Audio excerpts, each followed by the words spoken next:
Welcome back to the Okay. program, Tim Rozon. Oh my God, I'm so happy to see you again, man. Always the best time with you guys.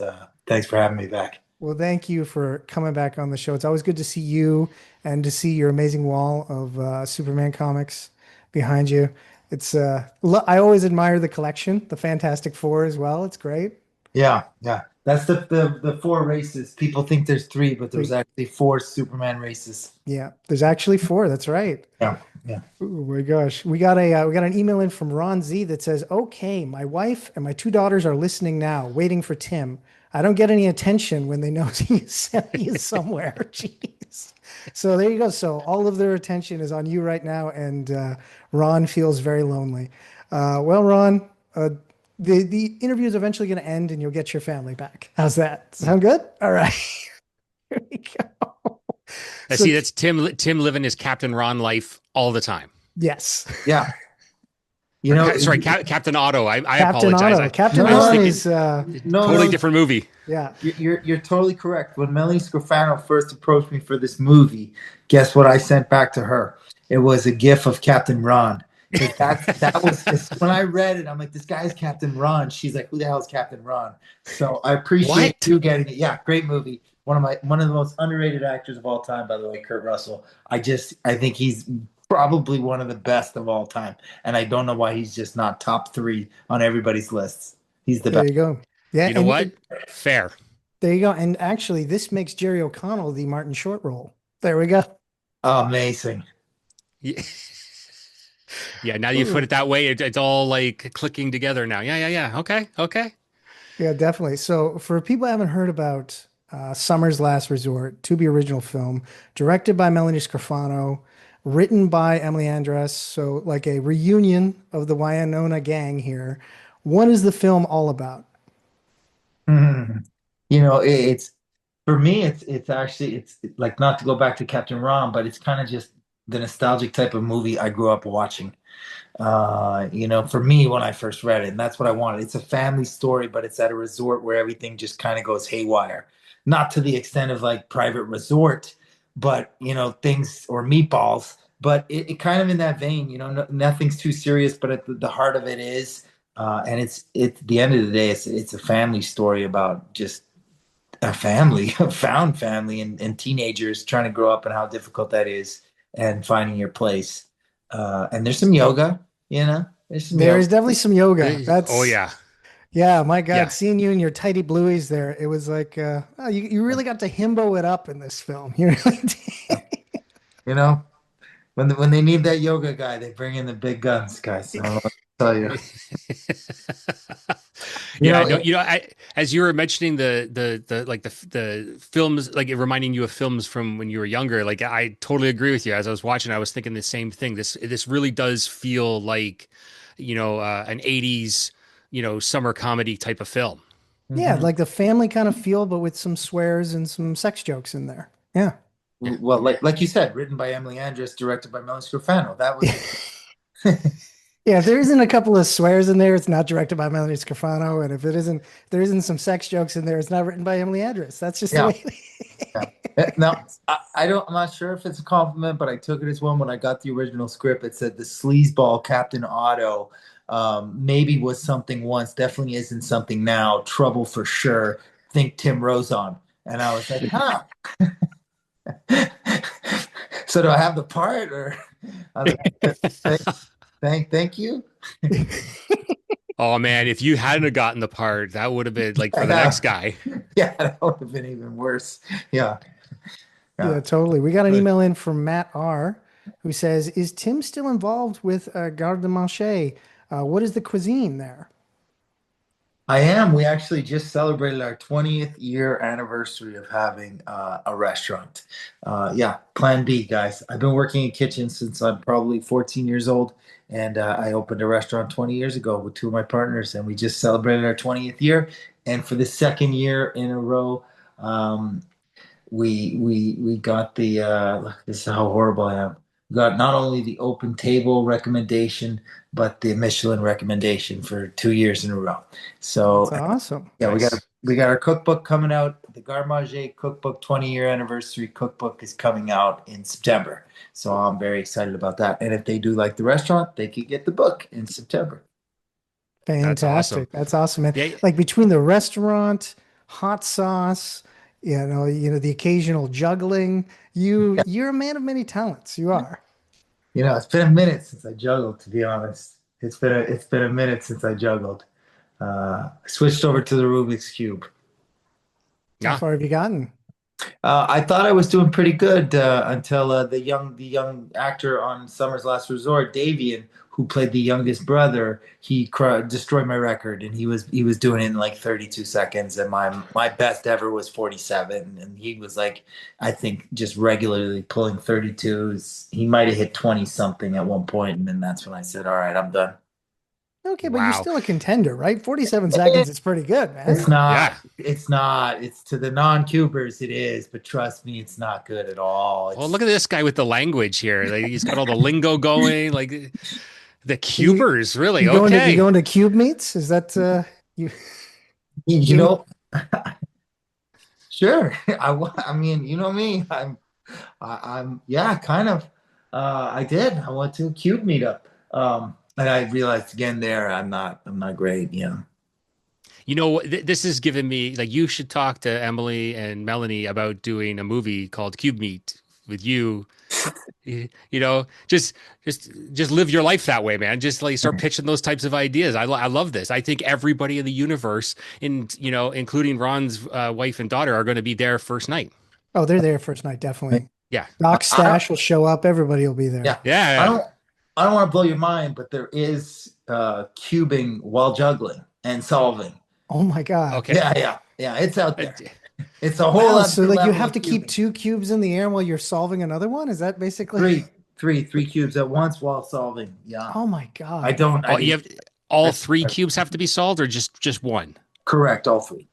Oh my God, Wow. no, no. Oh my God. Well, Yeah. it's a good thing that, you set yourself some goals out there. And so maybe, eventually you'll get to that level. You're a man who doesn't give up challenging himself. And I appreciate that. I really do. We, Thanks. we got an email in from, they didn't actually leave a name and their email address is quite long. But they say, hey to the geeks and Tim Cubers. Love it. There we go. So we got some Cubers See, listening. But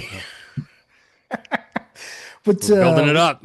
there you go. But with Summer's Last Resort, of course, the film looks really nice and it's a reminiscent back to those films from the 80s.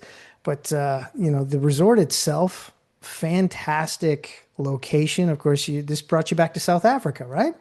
Yeah, man. Just one of my favorite places on earth.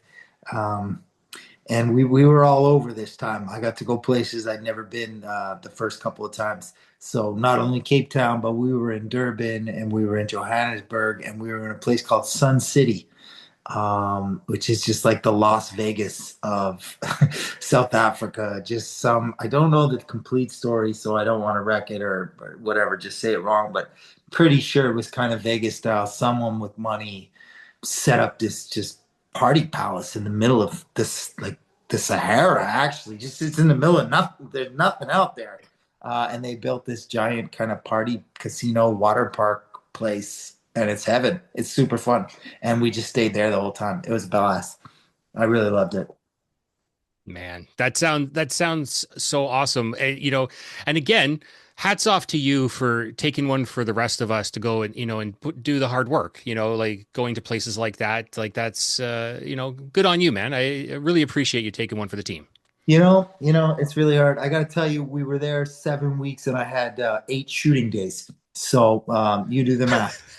The rest of the time, I was just having a blast at Sun City. It was probably, I'm not going to lie, one of my best experiences filming ever. Plus, I was with Emily, I was with Mel, I was with Josh Van Hout, our executive. He was our biggest guy at Sci-Fi when Winona was there. Now he's over at Tubi. So that he's kind of one of the main reasons that whole project came together. So I just love him. And we just hung out, man. We just had fun in Africa. We went on a safari. It's my first time going on safari. I was on a safari with Sophia Bush and Jerry Maguire. You know what I mean? And Jerry O'Connell. But Jerry, I say Jerry Maguire because he's in Jerry Maguire, but Jerry O'Connell, and Jerry Connell, yeah. oh, you know what I mean? Like it wasn't the worst way to spend time. Just with No, hanging out with definitely. my friends, you know? Yeah, totally. And it's Yeah. like when you're on set working, your main job is just flirting with Sophia Bush. That's, ooh, what a tough job there, you know? You know, someone's got to do it. Listen, when I walked in my room and saw the blue Speedos, yeah, that day wasn't the best. No one prepares you mentally for that. I did some fittings, but I remember putting on those blue Speedos, man. But you know, it all worked out. It's funny. Yeah, they shot you from some crazy angles there, Yeah, I gotta say. yeah, yeah. Yeah. If nothing keeps you honest, doing something like that will. Oh no, no, life keeps humbling me. Don't worry. Over and over and over. There you go. There you go. Life just wants to keep me right here. Well, we got an email in from somebody I was hoping we get an email from because we haven't got an email from them for a very long time. Doc Stash has emailed in saying, to you, Tim, do you have any plans to appear at a convention in the Midwest? Your fan, Doc Stash, hasn't seen you in 3 years and is going through major Rozon withdrawal. Um, First of all, I miss you immensely. Also, for people listening who don't know, Doc Stash is probably just the ultimate for me. We met each other at San Diego Comic Con maybe 10 years ago already at the first convention ever. And it was me who dropped to their knees when we finally met. We had first met on Twitter. Well, it was Twitter back then. And just one of the best people of all time and made me happy more times than once. I don't know if you would consider Atlanta Midwest. No, I'm not. I'm at the 40th anniversary of Dragon Con, and I think that's 2 weeks from now, 2 weeks from now, September yeah. 3rd to 7th. Are you guys there? No, Oh no, my but God, we could have hung out finally. I'm in Dragon Con in Atlanta, and then in October 9th through 11th, I'll be at Nashville Celebrity Comic Con, and then Houston the weekend after, which I believe is the 16th through the 18th. But yeah, not Midwest. I wish. oh, geez. We got another email in from Sue N saying, Tim, what was it like to work with an idol of mine, the great Catherine O'Hara? Oh my God. Thank you for asking that, by the way, because I I went to the benefit for Catherine this year.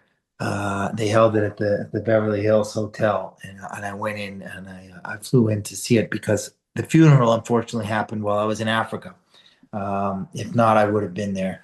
Um, and let me just tell you, this room was probably the most famous people I'd ever been in a room with in my life.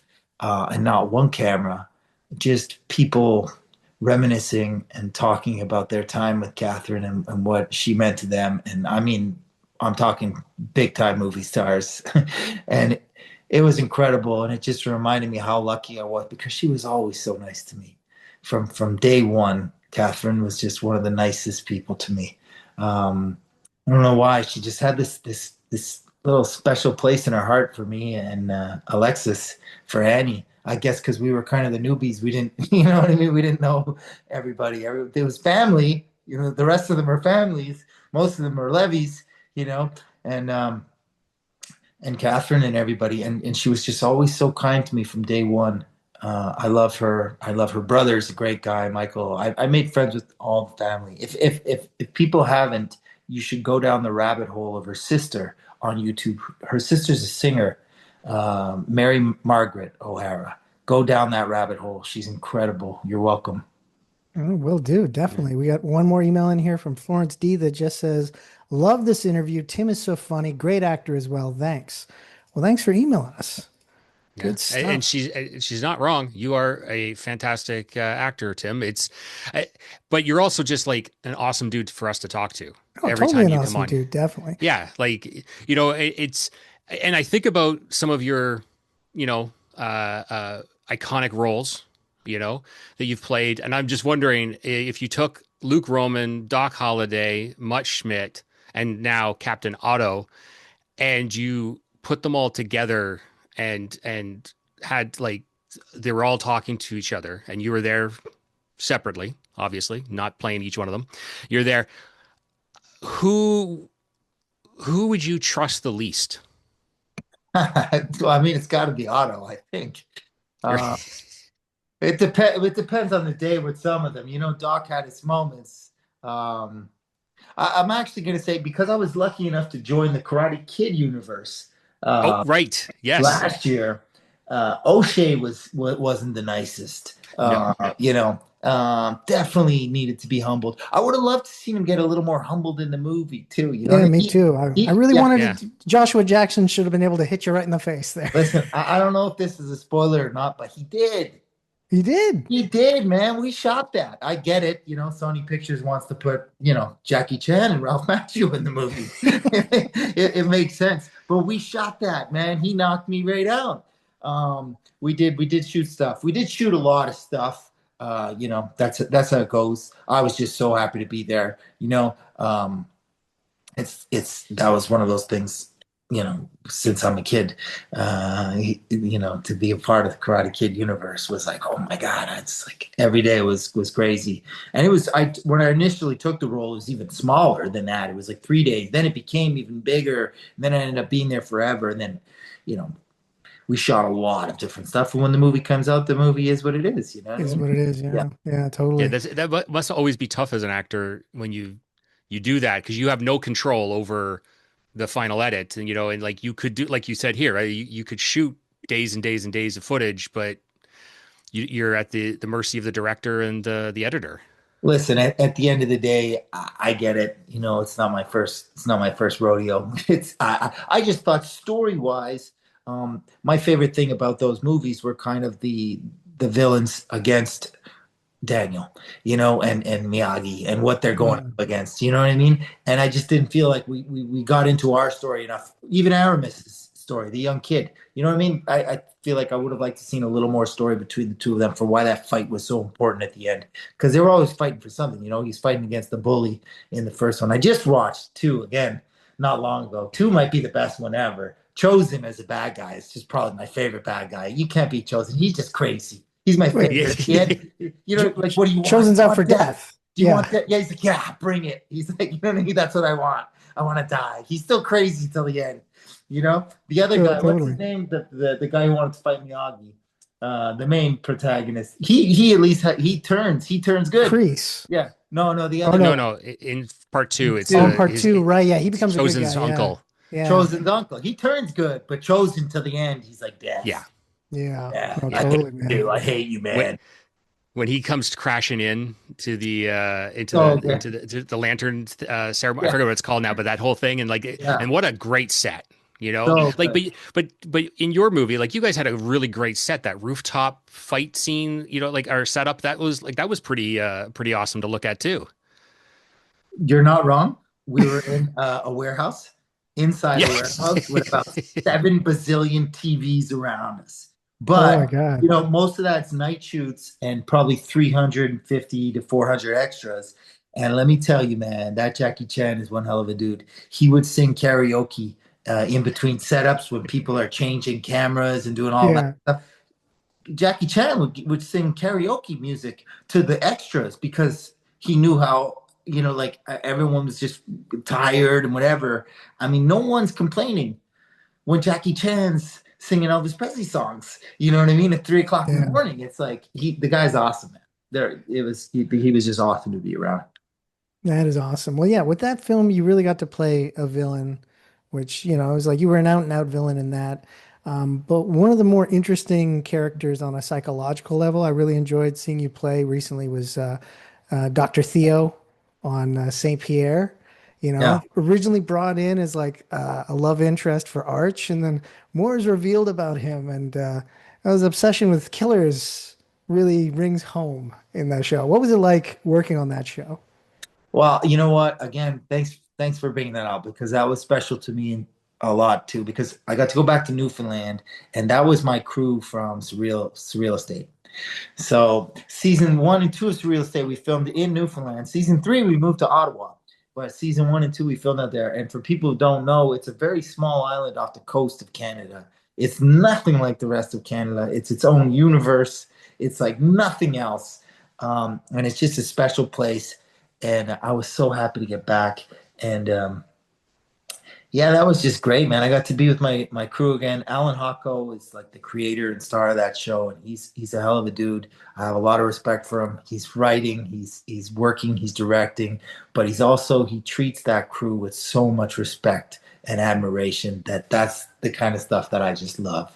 You know what I mean? That set is one of those sets you feel a part of immediately. I hope that's what Sarah and I always tried to create it on Surreal Estate, and we used to hear that all the time from other actors that would come to our set, and it was the thing that made us the proudest. People would say, guys, you should know the reputation in Toronto about your set is you guys are so welcoming to all the actors. And that made us feel really good. That was important for us.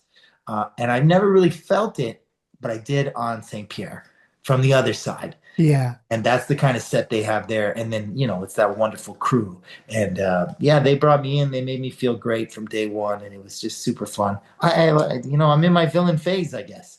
Yeah, I guess so. I guess actually I got to talk to Alan at the end of last year and I asked him about you coming onto the show and he said that originally they in the I think the first season they were trying to get you in on a smaller role and they're so Mhm. glad that they didn't because he loved what you brought to this character. He said he really dug into it, really, it was a lot to play off of. He really enjoyed working with you.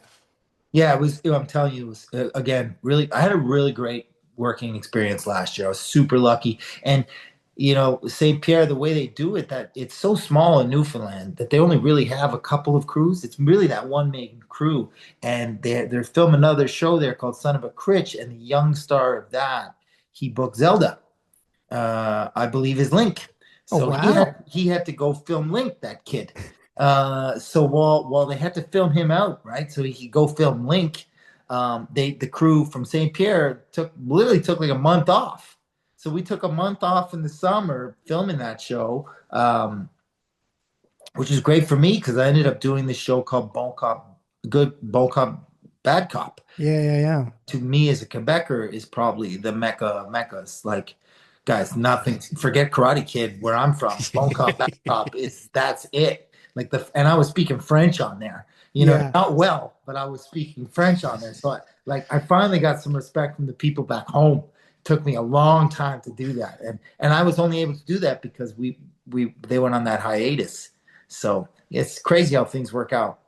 No, Yeah, totally, totally, man. it's the magic of entertainment. Sometimes, like how many times have you hear a story where like an actor, or, a director, whatever, had a project they were excited for, but scheduling something goes wrong, and then that break or that hiatus, whatever, leads into something else, like you're talking about, right? Like what you went through there, like because that like it's got to be gold to be able to be like to now get a little bit of additional like your as far as your career is concerned respect because you're now speaking French, you're getting back, like you said, back into the mecca of uh bon cop bad cop, like it's that it is a huge franchise. We know this here, even in Ontario, we know this. Yeah, we two big movies. Yeah, Yeah, it was all over the place. Hey, Comfior, like Yeah, that's well, there you yeah. go. But yeah, I tried watching it, but unfortunately my package of Crave didn't give English subtitles. So bad me, I don't know enough French to follow. It's really good, and I don't want to give too much away, but again, uh, I'm not who I might not seem for the first couple episodes, and Okay. towards the end, it gets Tim Rose on heavy. All righty. Oh There's my it, there's gosh. there's some turns. There you go. Well, all right, fair enough. We got an email in from Brian L that says, "So no more juggling." I mean, hey, um, yeah, I just have no more time for juggling.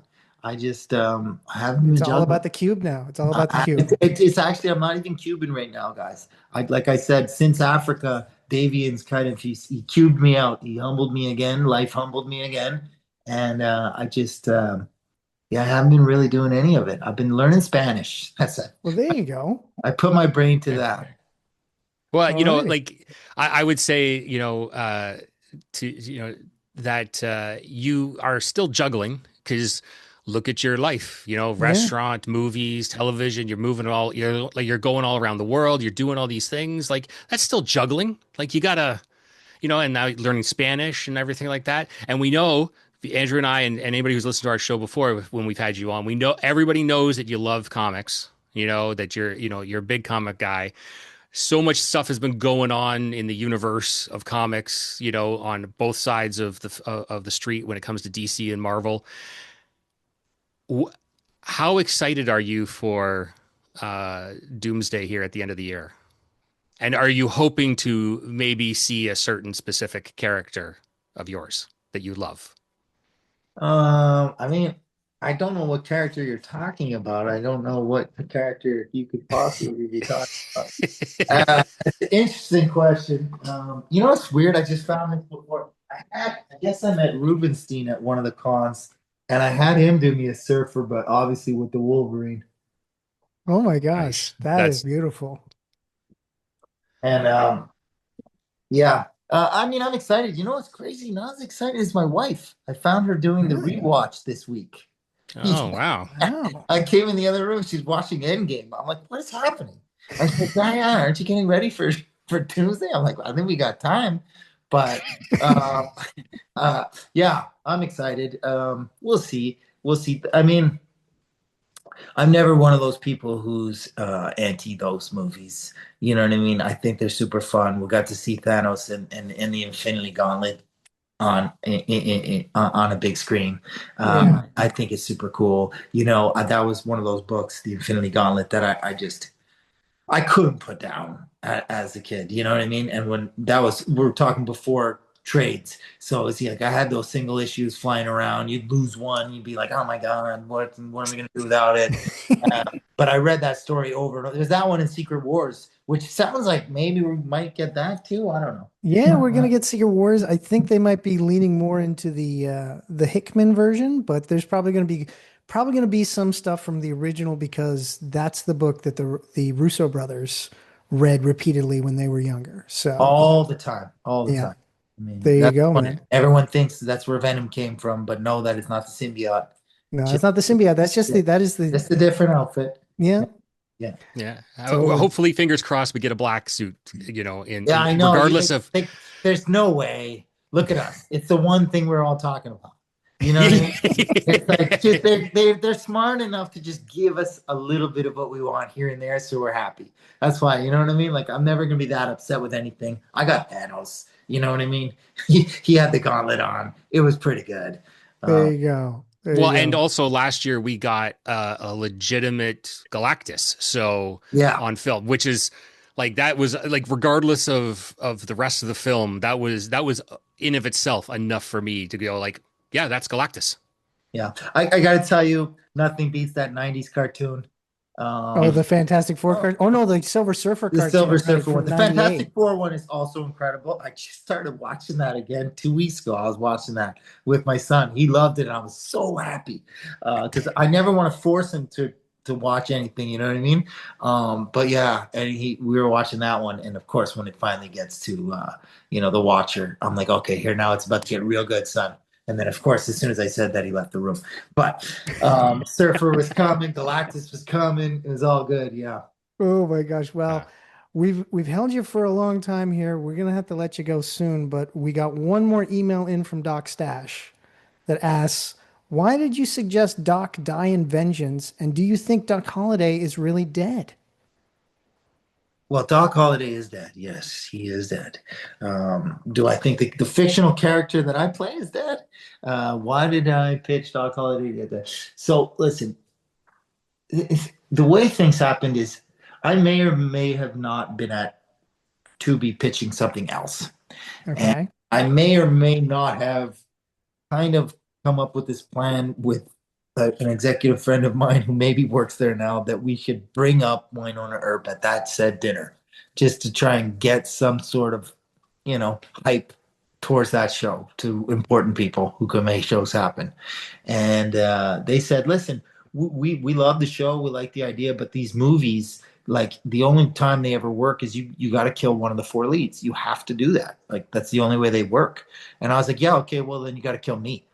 and I don't think they had ever just been ready for like an actor to just give up their job before. But like, first of all, story wise, it makes the most sense. It just really, really did. It did make the most sense. Number two, I'm not killing. Who am I killing? Winona Earp or one of the two Way Hots? What am I, nuts? I mean, like it was a pretty easy choice, you know what I mean, to throw my own head on the chopping block. But at the same time, I don't think anybody was ready to hear someone else put their own head on the chopping block, which maybe helped us get a little leeway. Do I think he's dead? No, not at all. Do I think even what we saw in the movie happening was real? No, I don't think what we saw was real. I mean, I think there's always more herb to be told. I always hear rumblings of it. You know what I mean? So there's always a chance for more. And Emily knows that I died in the snow in Alberta, yes, on film, but we know I'm not dead. There you go.